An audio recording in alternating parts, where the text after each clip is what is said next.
Join us this week on Politically Incorrect when Bill's guests will include from Will and Grace, Eric McCormick, the fisherman who found Alien Gonzalez, Donato Dalrymple, Buffy the Vampire Slayer's James Marsters, and boxer Layla Ali. We were talking about kids. Oregon this week, first open adoption law, I believe, in the nation. Open adoption law means that all adoptees have the legal right to know who their birth parents are, even if the birth parents were guaranteed at that moment that they would never come back to haunt them. Okay? California doing this one better now. Sperm donating. Sperm donating is no longer anonymous in this state because of a lawsuit. And I know privacy is under attack everywhere, but if you cannot walk into a sperm bank and make a withdrawal and anonymously masturbate into a cup with it, this is going to have a chilling effect on public masturbation. I just George Michael's worried.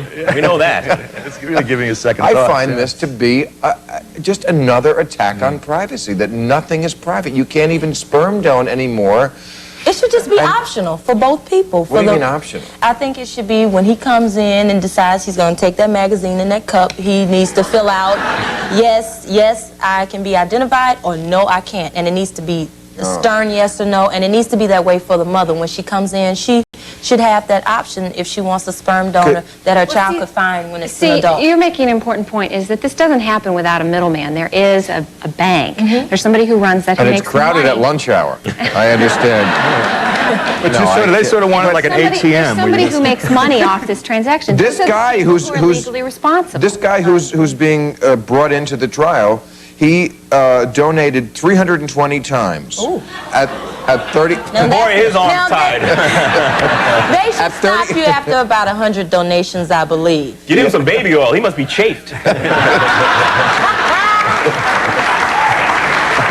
Get him some lanolin.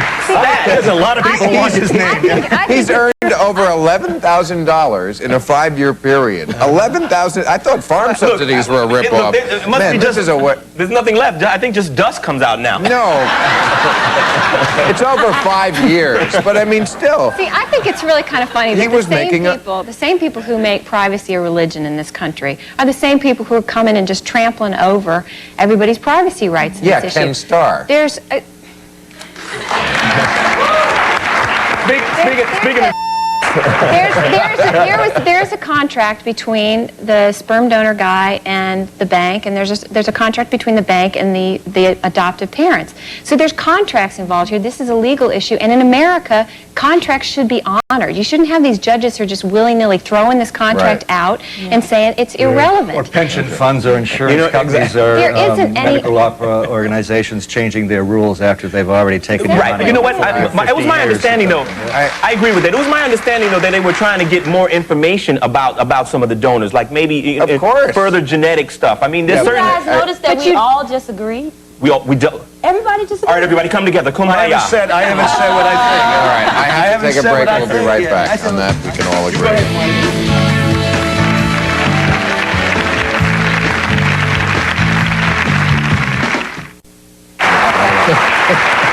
All right, tomorrow, listen, Wednesday we have the Fisherman in the Closet.